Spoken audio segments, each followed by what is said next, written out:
دعا کبھی مسلمان کی رد نہیں جاتی. مسند احمد میں حدیث ہے کہ مسلمان کی دعا کبھی بھی رد نہیں جاتی. یہ ذہن میں رکھیے گا. نبی علیہ السلام فرمایا کہ وہ 3 طرح سے قبول ہوتی ہے. یا جو کچھ مانگا وہ مل جائے گا, یا اس کے بدلے کوئی بہتر نعم البدل مل جائے گا, کوئی مصیبت بھی ٹال سکتی ہے. اور اگر یہ نہ ہوا تو وہ تمہاری دعا قیامت کے دن کے لیے سٹور کر دی جائے گی, تمہیں اجر ملے گا. لہٰذا یہ تو اپنے دماغ سے نکال دیں کہ دعا ریجیکٹ ہوتی ہے. دعا کبھی بھی ریجیکٹ نہیں ہوتی. دوسری بات, دعا کرنا آپشنل نہیں ہے, یہ مسلمان پہ فرض ہے. جو مسلمان دعا نہیں کرتا وہ اللہ کا نافرمان ہے, اللہ تعالیٰ کا باغی ہے, اللہ تعالیٰ اس سے ناراض ہوتا ہے. ادعونی استجب لکم ان الذین یستکبرون عن عبادتی, سورہ المؤمن کی آیت نمبر 60 ہے. اے میرے بندو مجھ سے مانگو, جو لوگ مجھ سے دعا کرنے میں تکبر کرتے ہیں میں انہیں ذلیل و خوار کر کے جہنم میں داخل کروں گا. دنیا کے بادشاہ تو مانگنے پر ناراض ہوتے ہیں, اور ہم اس بادشاہ کی عبادت کرتے ہیں کہ جس سے نہ مانگا جائے تو وہ ناراض ہوتا ہے. یہ ضروری ہے. اچھا, جامعہ ترمذی میں حدیث ہے, نبی علیہ السلام نے فرمایا کہ جو چاہتا ہے نا کہ مشکل اور پریشانی میں اس کی دعا قبول ہو, اسے چاہیے کہ جب حالات فیوریبل ہوں اس وقت بھی اللہ کو یاد کرے.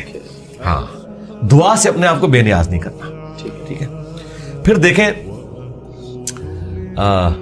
سورہ البقرہ کی 186 آیت مشہور, وَإِذَا سَأَلَكَ عِبَادِي عَنِّي فَإِنِّي قَرِيبٌ أُجِيبُ الدَّعْوَةَ الدَّاعِ إِذَا دَعَانِ.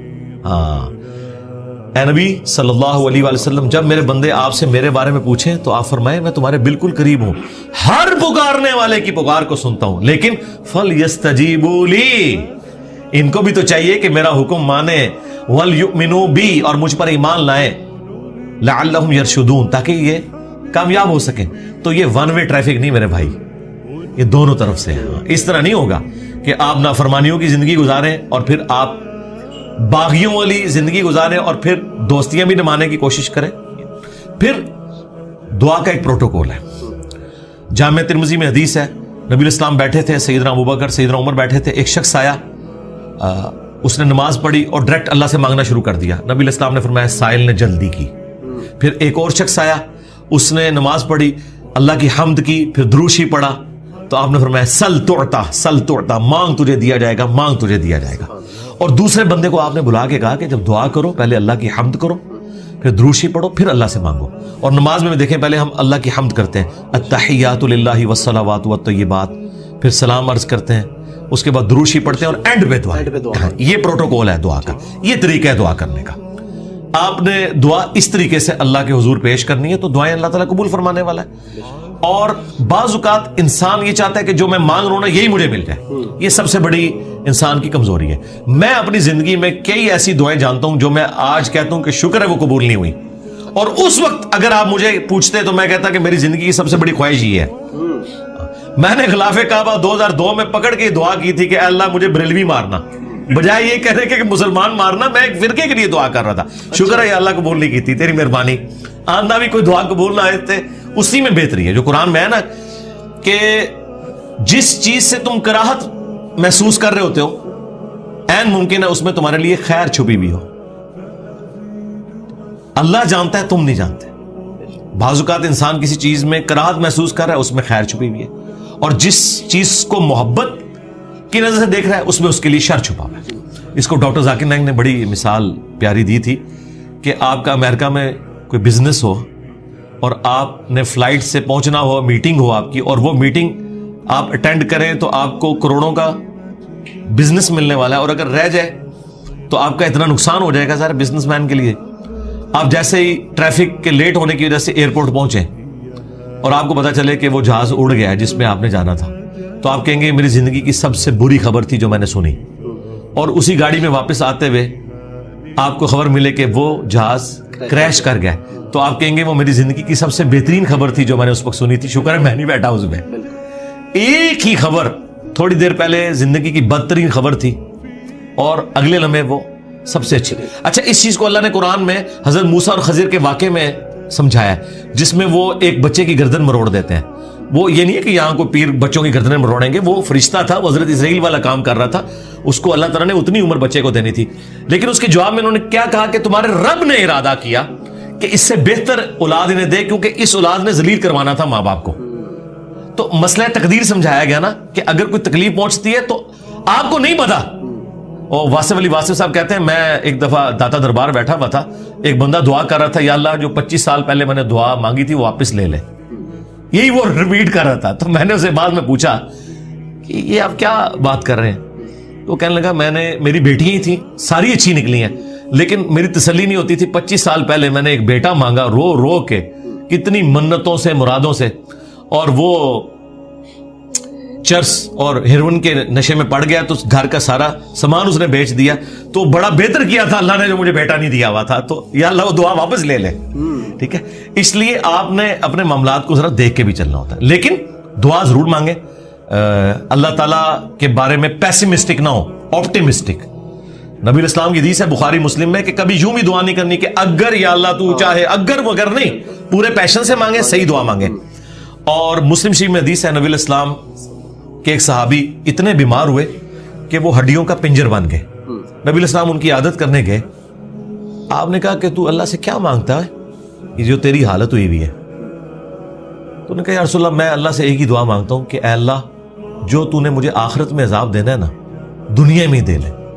نبی الاسلام نے کہا سبحان اللہ، اللہ پاک ہے، یہ تو نے کیا عقیدہ بنایا ہوا ہے. یعنی حضور جب حیران ہوتے تھے نا تو یعنی غلطیوں سے پاک تو اللہ ہی ہے، یہ کہتے تھے. وہ تیرے اندر سکت ہے کہ تو دنیا میں بھی اللہ کا عذاب برداشت کر سکے. اور تجھے تو چاہیے تھا تو کہتا اللہم ربنا آتنا فی الدنیا حسنہ وفی الآخرۃ حسنۃ وقنا عذاب النار. اے اللہ مجھے دنیا میں بھی بھلائیاں عطا فرما، آخرت میں بھی بھلائیاں عطا فرما، اور آخرت کی سب سے بڑی بھلائی مجھے دے وقنا عذاب النار، جہنم کی آگ سے بچا لے. تو نبی الاسلام نے کہا یہ پڑھ. اس نے پڑھنا شروع کیا. صحابہ کرام کہتے ہیں کچھ دنوں بعد وہ ایسے ہو گیا جیسے مردہ زندہ ہو جاتا ہے، بالکل ٹھیک ہو گیا. ٹھیک ہے، تو اندازہ کریں کہ بعض اوقات ہماری اپنی مس ہینڈلنگ ہوتی ہے. پھر نبی الاسلام نے کچھ ہمیں راستہ بھی بتایا. بخاری مسلم میں حدیث ہے جس کی خواہش ہو کہ اس کی عمر دراز ہو جائے اور اس کے رزق میں برکت ہو.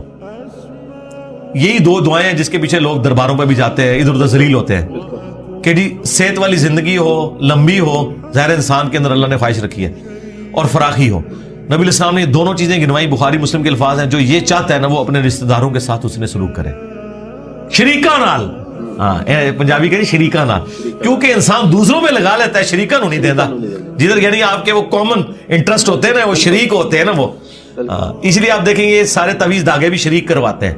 کبھی کسی محلے دار نے کسی پہ تعویذ نہیں کرایا، وہ آپ کی شریک ہی کروا رہے ہوتے ہیں. جہاں جیلسی فیکٹر تھا وہیں خرچ کرنے کے اوپر اللہ تعالیٰ نے اجر رکھا ہوا ہے. اور یہ آپ کے اوپر کتنی بڑی آزمائش ہے. جہاں آپ خرچ نہیں کرنا چاہتے وہاں آپ نے خرچ کرنا ہے. اب جو آپ نے وسیلہ اور توسل کی بات کی وہ صحیح بخاری میں حدیث ہے 1010 نمبر حدیث 1010 کہ حضرت عمر فاروق رضی اللہ تعالیٰ عنہ کے دور میں جب قحط پڑ جاتا تو وہ دعا کرتے اللہم، اللہ تعالیٰ کو مخاطب کر کے کہ اے اللہ انا کننا نتوسل الیک بنبینا، پہلے ہم تیرے نبی سے دعائیں کروایا کرتے تھے، اب ان کی وفات کے بعد ان کے چچا کو لے کے آئے، ان کی دعا کی برکت سے بارش نازل فرما. اور وہ بارش نازل ہو جاتی. یہ حضرت عمر نے امت کو عقیدہ دیا ہے کہ توسل اور وسیلہ یہ نہیں ہے کہ کسی کے واسطے آپ نے ڈالنے اللہ کو، بلکہ یہ ہے کہ اس نیک بندے سے جا کے دعا کروانی ہے. بخاری مسلم میں ہے کہ بارش نہیں ہوتی تھی، صحابہ کرام نبی علیہ السلام سے دعا کرواتے تھے، دعا کی برکت سے بارش ہو جاتی تھی. اب قبر رسول پہ جا کے آپ نے نبی علیہ السلام سے کوئی نہیں مانگنا. ہاں وہ دعاؤں کی قبولیت کی جگہ ہے، وہاں کھڑے ہوں صلاۃ والسلام عرض کریں. 4 کتابوں میں موجود ہے، المصنف ابن ابی شیبہ میں، سنن کبری البیہقی میں، الموطأ امام مالک میں، فضل الصلاۃ علی النبی کے اندر کہ صحابہ کرام اور خصوصاً ابن عمر کے بارے میں کہ مسجد نبوی میں وہ آتے، پہلے سفر پہ جاتے یا واپس آتے، پہلے مسجد نبوی میں 2 نفل پڑھتے اور قبر رسول پر آ کے عرض کرتے السلام علیک یا رسول اللہ، السلام علیک یا ابا بکر، السلام علیک یا عمر. ایک روایت میں السلام علیک یا ابتا، میرے باپ آپ پر سلام ہو. تو یہ صحابہ کرام کا طریقہ تھا، قبر رسول پہ حاضر ہونا، وہاں کھڑے ہو کر اللہ سے دعا مانگنی ہے. آپ نے کسی یعنی بزرگ سے یا پیغمبر سے ڈائریکٹ نہیں مانگنی اور نہ واسطے ڈالنے. دیکھیں قرآن میں 40 کے قریب دعائیں آئی ہیں، سب ربنا کے ساتھ ہیں، کوئی وسیلے واسطے نہیں ہے اس میں.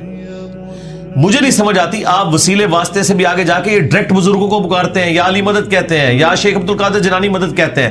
ان سے پوچھو کہ اللہ کے بندو کیا مولا علی علیہ السلام نے کسی کا واسطہ ڈال کے کبھی دعا کی ہے یا اسے پکارا ہے؟ شیعہ کی جو سب سے اتھینٹک کتاب ہے نا مولا علی کے خطبات نہج البلاغہ، اس میں ایک خطبہ موجود ہے، اپنے بیٹے کو انہوں نے کچھ نصیحتیں کی ہیں. اس میں انہوں نے کہا کہ حسن یاد رکھنا تم اس کی اولاد ہو جس نے عنقریب مر کے مٹی ہو جانا ہے، بقا صرف اللہ کی ذات کو ہے. حسن جب بھی تجھے مصیبت اور پریشانی ہو صرف اسی کو پکارنا، اور اے میرے بیٹے حسن یاد رکھنا اللہ کی بارگاہ وہ ہے جس میں اس نے اپنے لیے کوئی دربان بھی مقرر نہیں کیا، تم ڈائریکٹ اللہ سے مانگو. اب مجھے بتائیں اگر یا علی مدد کا عقیدہ ہوتا تو سب سے پہلے وہ اپنے بیٹے کو سکھاتے حسن ابن علی کو. اگر حسن ابن علی کو یا علی مدد کا عقیدہ نہیں سکھایا گیا تو باقی تو شاہی کوئی نہیں. پھر یہ سارے انہوں نے گھڑے ہوئے عقیدے.